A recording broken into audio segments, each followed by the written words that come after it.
R be a subring, then Q is not a projective as R module, as an R module, right? So बिल्कुल if R is a proper subring, then R is an integral domain but not a field. हाँ, proper subring field नहीं हो सकती क्योंकि field of fraction Q ही होगा, है ना?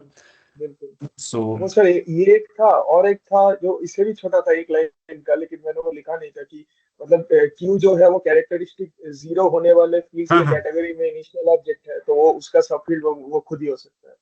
हाँ, so Q is divisible R module. So divisible means this homothesis subjective, right? हाँ सर। तो क्या किया आपने? Let by non-zero elements, okay, Q. Since Q is a field, then Q by R belongs to this. Then Rx equal to this. Okay, so this map takes every element, hence Q is divisible. ठीक है, ये भी सही है. Then let R be an integral domain that is not a field. Then no non-zero free module is divisible. Okay, so integral domain which is not field, then a non-zero free module over it cannot be divisible, right? Hmm Okay, hmm so कैसे गए हैं आप इसके proof में? Since R is not a field, then there exists a non-zero non-unit R. Okay, okay, so you pick non-zero non-unit element. हाँ So वही contradiction में help करेगा। okay, so let me see. F be a non-zero free R module with basis B. Okay, so choose some element from basis. Suppose F were divisible, then the homothecy will take E. Okay, Rx equal to E. Fine. Then X can be written as this linear combination of basis elements. Okay. Now Rx, just plug in the value of X, you get this, right? But Rx is equal to E. Now by the uniqueness of representation in a free module, then yeah, some Bj must be equal to E and Raj must be equal to 1, right? Then this will give you that R is a unit, but which leads to the contradiction. Okay, so no non-zero free R module can be divisible. Okay, right. This is fine. ठीक है. Lemma R is a proper subring, then there exists a prime P such that 1 by P cannot be in R. Yeah, this must exist. पहले बताओ क्यों. हाँ कौन सा बोलिए sir. ये जो लेम्मा 4 है, आप इसको ऐसे ही बोलो, क्यों होना चाहिए ऐसा? लिखा क्या है वो मैं देखता हूँ आपको बाद में फिर. हाँ वो सर मेरा आइडिया था कि अगर मतलब अगर कुछ ऐसा हुआ, मतलब अगर मैं कहूँ कि मतलब उस प्राइम का जो जो ओवर पार्ट है वो भी आर में हुआ, उसका जो इनवर्स है, तो इसका मतलब जो डिनोमिनेटर है उसमें अगर हम फंडामेंटल थ्योरम ऑफ एरिथमेटिक लगाएंगे तो डिनोमिनेटर में हर रैशनल हमें वैसे ही मिल जाएगा। मतलब कोई हम्म. अगर ए बाई बी फॉर्म का कुछ मैं चाहता हूँ तो डिनोमिनेटर में हर रैशनल मिल जाएगा, तो न्यूमेरेटर का रैशनल तो मेरे पास होगा ही जीरो छोड़ के, तो बस ए बाई बी वहां से आ जाएगा। Yeah, वो yeah. कॉन्ट्रडिक्ट कर देगा कि वो Every उसका सब। prime in the ring is no. Yeah, ठीक है. So what do you mean that 1 by P is not in R, but P must be in R, or by this lemma? हाँ There मतलब मैं is कह रहा some हूँ कि prime अगर in there is some prime P in हाँ R, हाँ प्राइम। which is not हाँ invertible, or some outside है, तो ऐसे करके. तो आउटसाइड मतलब मैं समझा नहीं। मतलब जैसे ना, इसके दो मतलब हो सकते हैं. जैसे आपने बोला कि कोई एक ऐसा प्राइम एग्जिस्ट करेगा कि 1 by P भी R में ना हो, hmm right? Hmm First of all, subring means it contains Z. हाँ बिल्कुल। ठीक है, फिर ठीक है, फिर वो बात मैं क्या बोल रहा था, कि मैं बोल रहा था कि क्या ऐसा तो नहीं है कि R से बाहर का प्राइम हाँ के मतलब लिए सर 1 by आप वो वही ले लेंगे, जेड जो आपने बोला हाँ वही वही. ले लेंगे तो याद आ जाएगा ठीक है. कि वही, सबरिंग अगर वो है मीन्स तो जेड तो उसमें होगा ही। Subring means it contains unity. Okay, that means बिल्कुल then Z बिल्कुल is inside it. So all the primes are inside it. So there is some prime which बिल्कुल is not invertible, because if all primes are invertible, then it essentially is U, Q, हाँ हाँ। right? वहां पे मैंने वो part लिखा नहीं है कि वो जो मैं कर रहा था कि वो plus minus one by P one plus minus one by P two इन सबको अगर मैं मतलब लगातार ऐसे बार बार लिख दूं तो मैं जो डिनोमिनेटर में कोई भी रैशनल ला सकता हूँ, इसका मतलब मैं ऊपर में भी एक रैशनल मिल जाएगा, तो मैं मतलब हर ए बाई बी आर में आ जाएगा। अब हर ए बाई बी अगर आर में आ जाएगा तो वो तो रैशनली बन जाएगा। एक्चुअली तो वही मेरा आइडिया था। 1/p हम्म। ये जनरेट करेंगे उसको, हाँ। all 1/p I mean generates q as a hmm. subring, हम्म। समझे ना? तो इसलिए तो ऐसा होना जरूरी है। ठीक है, आपने लिखा क्या है? R so they choose some non zero some element outside R in lowest term by fundamental theorem of arithmetic if 1 by p belongs to R, where what is p? Okay, one by right, P right. मतलब। Okay, for some prime. Then 1 by p in for all n, hence 1 by b belongs to R. Why? 1 by b, why in R? हाँ वही sir, one by B जो लिखा है उसका मतलब, उसका मतलब है कि मैं आपको बता रहा हूँ उसका। हाँ, तो उसका मतलब सर, वन बाई बी का मतलब मैं जो कह रहा था ना कि one by P one, one by P two, मतलब अगर कोई बी है, कोई एलिमेंट है, तो fundamental fundamental theorem of arithmetic की मदद से हम उसको हमेशा एक प्राइम फैक्टर में लिख सकते हैं। तो अगर हर प्राइम हमारे पास है, जिसका इन्वर्टिबल एलिमेंट भी हमारे पास है आर में, तो मैं हर वन बाई बी को ऐसे one by P one, one by P two, one by P three, one by P four करके लिख सकता हूँ। नहीं नहीं, मतलब डिनोमिनेटर आपने में फंडामेंटल ये थ्योरम ऑफ आपने अरिथमेटिक यूज कर सकता हूँ। ये एलिमेंट आउटसाइड से लिया है ना? हम्म। ये फिक्स्ड है। हाँ। ओके, ये एलिमेंट आपने फिक्स कर दिया bye fundamental theorem of arithmetic, hmm. But how it is applied here bye fundamental? जैसे ए बाई बी लिखा आपने, चलो 1 बाई पी है तो ये भी होगा, हेंस 1 बाई बी। अच्छा, मतलब ए को आप हम्म। ऐसे लिख रहे हो, P1 जो भी हाँ है, तो उसके बाद इन सब से कैंसिल होके 1 बाई बी आ जाएगा, ऐसे करके बोल रहे हो? बिल्कुल बिल्कुल। हाँ हाँ। Therefore A by B, A तो है, ए क्या है? इंटीजर है, 1 by B belongs to R, hence I हाँ मीन 1 बाई पी। अगर सही से नहीं लिखा है आपने प्रूफ। कौन क्या है पी? इसमें चलिए, इसमें कुछ मतलब जो आपको मैंने भेजा है, आई मीन मतलब लेटेक में जो आपको लिखा हुआ ऐसे है उसमें। इसको बोलना चाहिए, चूज किसी ए बाई बी के लिए ऐसा हो सकता है। हम्म। अच्छा, अगर कोई आउटसाइड से है तो by fundamental 1 by P belongs to R. So what do you mean by 1 by P for all primes? कौन से वाले में सर, फॉर ऑल प्राइम्स बोल रहे यहां तक ठीक है, चूज। हो? अभी इसको हटाइए बाय फंडामेंटल। नाउ इस यहां से क्या मतलब है आपका? 1 by P belongs to R for all primes, ये है आपका मतलब यहाँ पे? हाँ हाँ हाँ, अगर हर प्राइम के लिए वन बाई पी मेरे पास हुआ, तो मैं by fundamental theorem of arithmetic मतलब बी को उसमें फिर से ला सकता हूँ, क्योंकि मेरे पास सारे प्राइम्स है।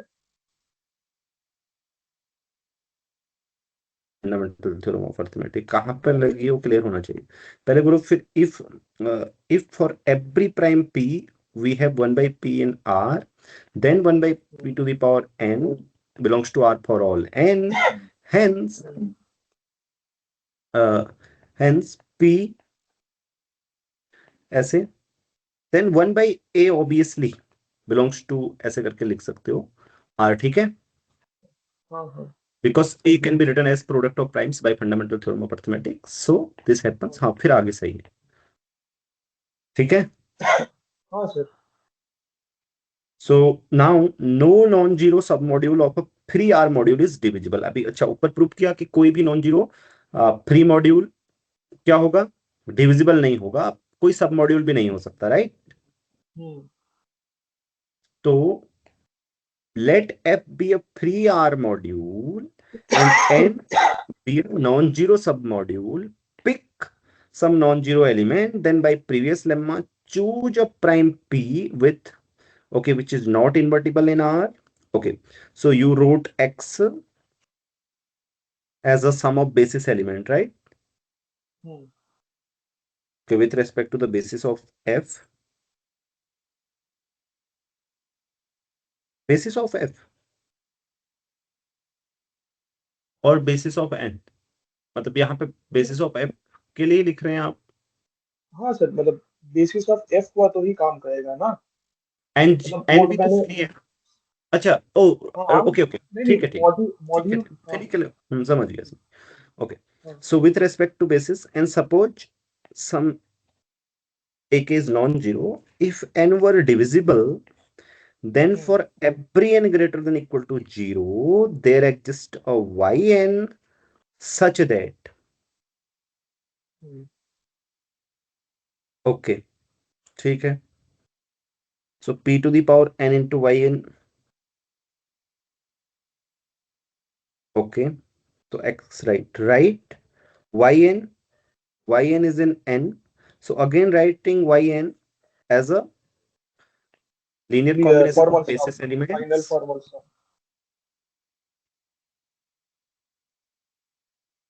Okay.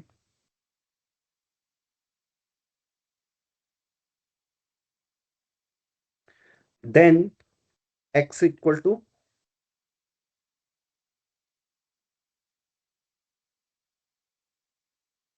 ei p to the power n.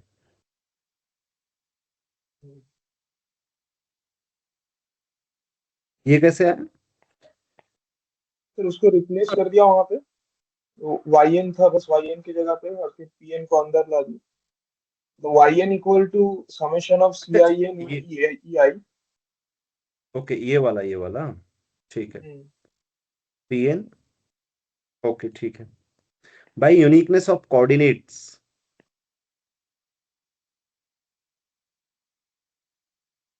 ai equal to, ठीक है, यहां तक सही है.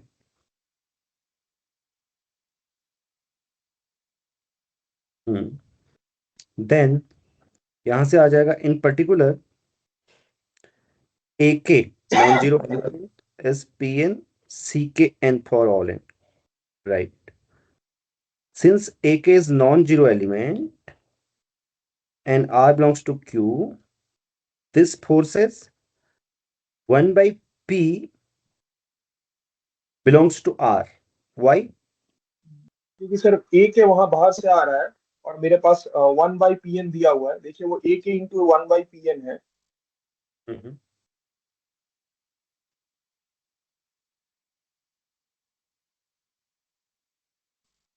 Okay, this holds for all. It means AK by P. This is in R. So वही से बोल रहा हूँ कि P 1 by, हाँ क्योंकि AK का चॉइस देखिए कहाँ से लिया है, AK स्केलर से लिया है, हाँ AK R से लिया हुआ है, तो AK by 1 by P, अगर पूरा R से होगा तो 1 by PM भी R हाँ, से AK होगा, R से है, so हाँ, तो उन दोनों का मतलब उन दोनों का जो मल्टीप्लिकेशन है वो भी R से ही होगा. नहीं, आपने ये प्रूव कर दिया ना, this belongs to R. Then अब आप कैसे रिड्यूस कर रहे हैं 1 by P is in R? क्योंकि AK by PM अगर R में है तो AK R में है तो 1 by PM भी R में होगा. Why? क्योंकि सर वो मल्टीप्लिकेशन में है और वो मल्टीप्लिकेशन के अंदर क्लोज होता है. नहीं, वो तो होता है क्लोज, लेकिन ये आया ना आपके पास AK by PN, ये R का एलिमेंट है, तो अब आप कैसे बोल रहे हैं 1 by PN इन R का एलिमेंट है? वही से मुझे लगा कि अगर मतलब दोनों मल्टीप्लिकेशन में है AK डॉट 1 by PN, तो अगर AK R में है तो 1 by PN भी R में है, तो वही टेंड करेगा कि 1 by P भी R में आ जाएगा, क्योंकि वो सारे इनके लिए है. बट ऐसा ऐसा तो AK इन्वर्टिबल होना चाहिए ना R में, तब आएगा 1 by PN. But how do you know that AK is invertible?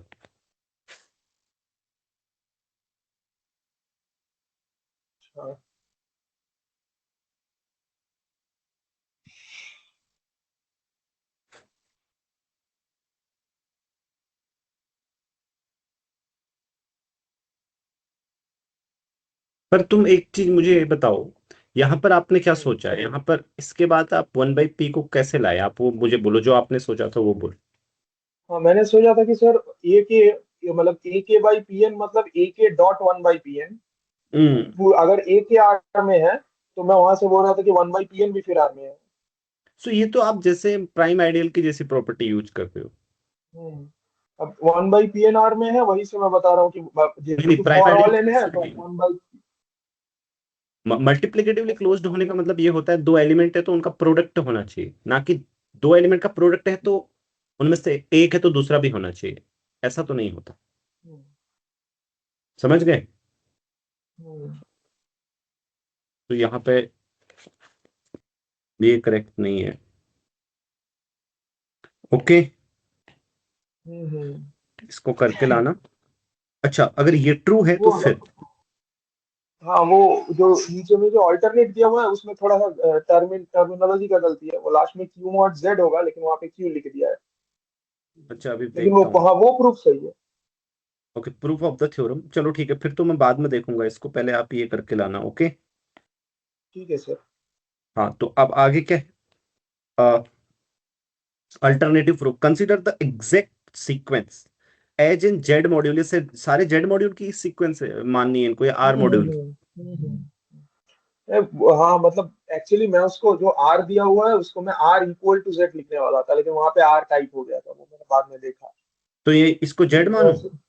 हाँ, वो Q as a Z module में कर रहा अच्छा, अच्छा Q as a Z module का प्रूफ है ये? था। हाँ, हाँ, मतलब सिंपल जेड मॉड्यूल के लिए?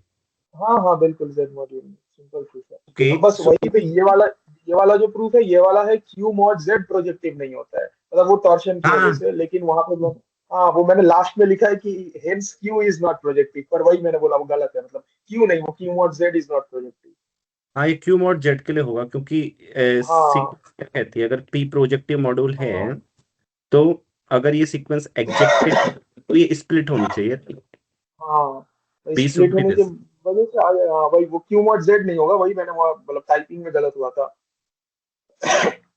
अच्छा ठीक है, वो तो ये Q Q. Mod Q S Z के लिए भी मैंने एक प्रूव किया है, पर वो मैंने मतलब कल ही किया। फिर मैंने सोचा आपको बाद में भेजूंगा। वो भी मतलब मैं श्योर नहीं हूँ कि सही है कि नहीं।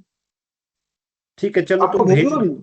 अभी रुको, पहले इसको लिखा है तुमने सही से? हाँ, उसको सही से लिखा है, पर मतलब वो टाइप नहीं है, वो कॉपी में लिखा हुआ है। टाइप वाला भेजना, मुझे तुम्हारी कॉपी में समझने में बड़ी मुश्किल होती है। पर इस उस, बार शायद सर नहीं होगा, क्योंकि इस बार उस अच्छे से लिखा है। वो टाइप करने से अभी बहुत समय लग मैंने जाएगा आज फिर। भी तुम्हारी राइटिंग देखी है, मैं समझने में बहुत स्ट्रगल किया है मैंने। इतनी खराब राइटिंग है क्या? नहीं नहीं, मतलब हो सकता है मेरी नजर अच्छी ना हो, ऐसा नहीं कह सकते कि आपकी राइटिंग खराब है। ठीक है, चलो तो उसको लिख के भेजना, फिर अगले वाले डिस्कशन में हम देखेंगे, तो यहाँ से हाँ प्रूफ हो जाएगा। तो यहाँ से आपने क्या किया, चलो then q will be direct, this sequence would split, so q will be direct sum of this. okay, this has finite order, बहुत सारी फाइनाइट ऑर्डर एलिमेंट्स हैं इसके पास नहीं है, तो टॉर्जन। ठीक है, आगे वही लिखा है ना आपने, q मॉडुलो हाँ sir. z is torsion, right? Every हाँ, element is annihilated by some non-zero, right? While q is torsion free. Okay, so I direct some हाँ, decomposition force q to contain non-zero torsion elements, a contradiction, हाँ वो सही है फिर। Q modulo Z मतलब नहीं होगा प्रोजेक्टिव। ठीक है, तुम ये करके हाँ लाना सर, फिर इसमें क्यू आगे एस ए बढ़ेंगे। जेड मॉड्यूल का प्रोजेक्टिव का प्रूफ भी मैं आपको एक बार बस एकदम फेस में बता दूं कि कैसे कैसे, मतलब आइडिया आप क्या था ऐसे मेरा। करना, देखो आप सही से लिख के लाना, फिर मैं डिस्कस करूंगा ऐसे ही, ठीक है? अच्छा ठीक है सर, देखो ऐसे सुनो, डिस्कस करेंगे। इस हाँ वाले सर। को करना पहले, इस वाले को करना पूरा, हम्म, फिर तब ये हम्म, आगे माना जाएगा इससे आगे। अगर ऐसा होगा तो फिर ये हम्म। सही है, नहीं तो नहीं। इसके बाद ये वाला क्यू मॉड्यूल जेड के लिए सही है, ठीक है? फिर आगे बढ़ते हैं, ठीक है? इस डिस्कशन सीरीज को चालू रखेंगे हम। ठीक है सर, बिल्कुल। चलो ठीक है। और भी सर कुछ ऐसे लिखा है मैंने, जैसे एक वो था कि वो topological proof of infinitude of primes, वो भी भेज के रखो, वो वाला भी टाइप किया हुआ है। वो मैं समझ गया, तुम कौन सी टोपोलॉजी, उसका नाम, एक मिनट, वो जेड में जो टोपोलॉजी आती है कौन सा बोलिए सर? जेड वाली टोपोलॉजी मतलब? जिसके बेसिस एलिमेंट ऐसे होते हैं, ये वाली टोपोलॉजी, an+b, ऐसे करके। नहीं, ऐसा तो कुछ मतलब इस सुना टोपोलॉजी नहीं का है। यूज क्या होता है अच्छा, ना, अच्छा, जेड अच्छा, इसका वो, हाँ, हाँ, समझ गया, जो वो एपी अरिथमेटिक प्रोग्रेशंस में आता है। हाँ वो टोपोलॉजिकल, वही इसी का प्रूफ इसी से किया होगा, हाँ, इसी राइट? का इस्तेमाल करके किया है, बिल्कुल बिल्कुल, इसी का हाँ हाँ इस्तेमाल समझ, करके किया है। ठीक है, ये प्रूफ अच्छा है। इसका नाम कुछ टोपोलॉजी बोलते हैं, अभी याद नहीं आ रहा। हाँ, इसका एक मतलब मैंने वो केथ कॉनरेड के नोट में पढ़ा था। हाँ, इसका एक नाम है, वो मैं तो ही ऐसे भूल गया अभी। टोपोलॉजी है एक्चुअली। एक दो तीन उनके नाम है। फिर वो थोड़ा सा हाँ रिफाइनमेंट है, इनको को प्राइम ले लो, फिर इसको एंड में ले लो, अर्थमेटिक सीक्वेंस, मतलब सारी अर्थमेटिक सीक्वेंस हम्म। का बेसिस बनाएगा। चलो ठीक है, लेकिन तुम आगे का मैंने देखा भेजना। कि ये एक्चुअली वो जो हम लोगों ने जो प्रूफ पढ़ा था, क्या कहते हैं उसको, जो यूक्लिड का जो क्लासिक प्रूफ था कि सब प्राइम्स को ले लो फिर उसका +1 कर दो, फिर हम्म, वो पूरे के साथ डिवीजन कर दो तो आ जा रहा है। एक्चुअली फिर मैंने देखा कि ये एक्चुअली वही प्रूफ है, बस मतलब क्या कहते हैं उसको, उसका नाम चेंज किया टोपोलॉजी गया है। हाँ हाँ। अच्छा सर, इसका नाम है कि इवनली स्पेस्ड इंटीजर टोपोलॉजी। हाँ, ये तो एक ऐसे किसी के नाम पे है वो, मतलब हाँ, इनका नाम दिया मैथमेटिशियन। ये दिया। अच्छा हाँ, और इसको कहते हैं प्रोफाइनाइट टोपोलॉजी। नहीं नहीं नहीं, इसके अलावा फिर मैं अगले बार बताऊंगा तुम्हें। ठीक है। अच्छा ठीक है, यहाँ पे आपातत तो यही दो दिया गया है, और दिया गया है कि क्रूल ने जब इनफाइनाइट गैलोस थ्योरी पे काम किया था तो उन्होंने इस टोपोलॉजी का इस्तेमाल किया था। हाँ, ये ठीक, क्रूल टोपोलॉजी वो सब वगैरह तुम पढ़ोगे अभी, इनफिनिट गैलो थ्योरी में पढ़ोगे। तुमने गैलो थ्योरी कहाँ तक पढ़ ली? मैंने वो मतलब वही एक टॉपिक है जो मैंने बहुत ज्यादा कुछ पढ़ा ही नहीं है, तो मतलब अच्छा मैं अभी मॉड्यूल और थोड़ा बहुत कैटेगरी और टोपोलॉजी यही पढ़ रहा हूँ। मैंने वो अच्छा। आपका लेक्चर सीरीज लेके रखा है सर से, लेकिन फिर वो करीब 2 हफ्ता हो गया, मैंने उसको खोला भी नहीं है। मुझे फील्ड अच्छा। थ्योरी पढ़ना पड़ेगा।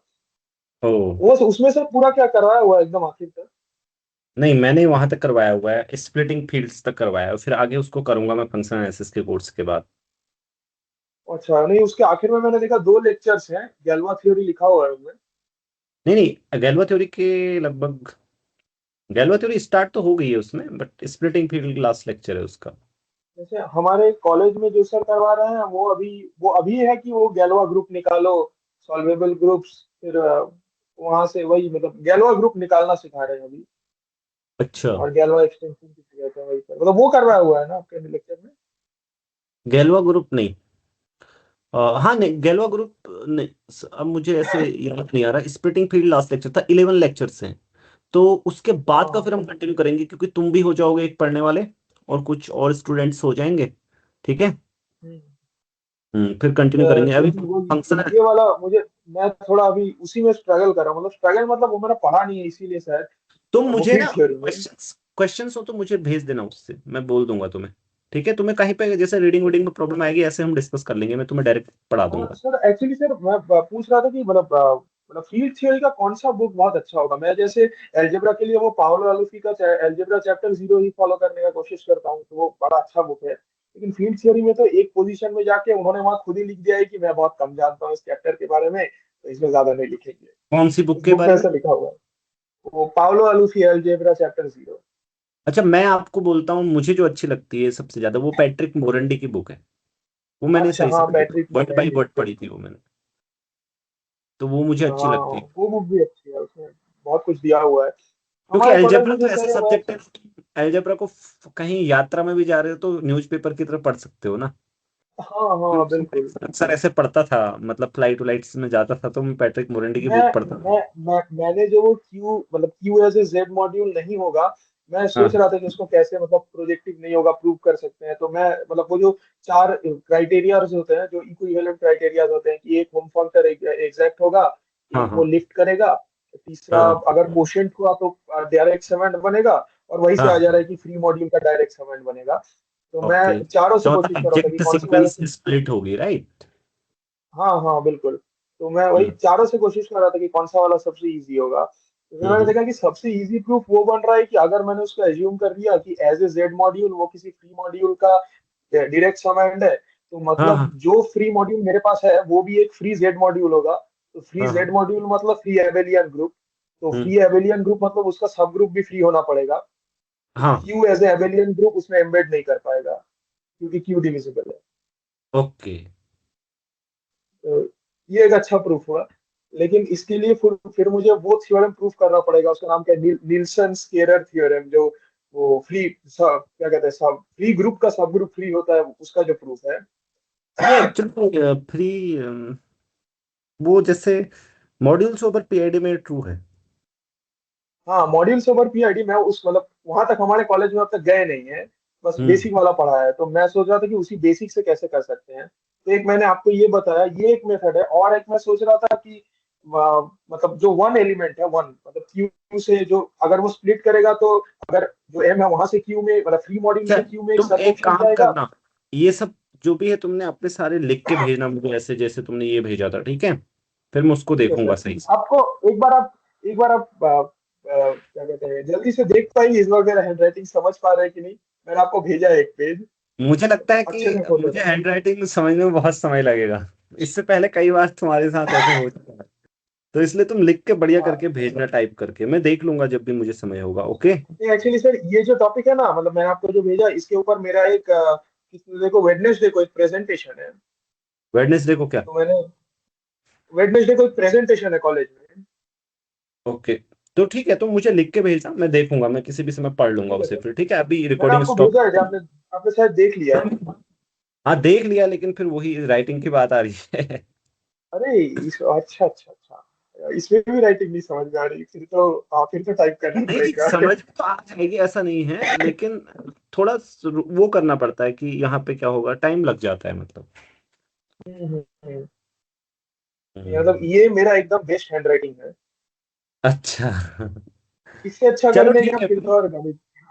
इसको अभी रिकॉर्डिंग स्टॉप करते हैं, फिर अगले वाले डिस्कशन में मिलेंगे। हाँ ओके। बिल्कुल।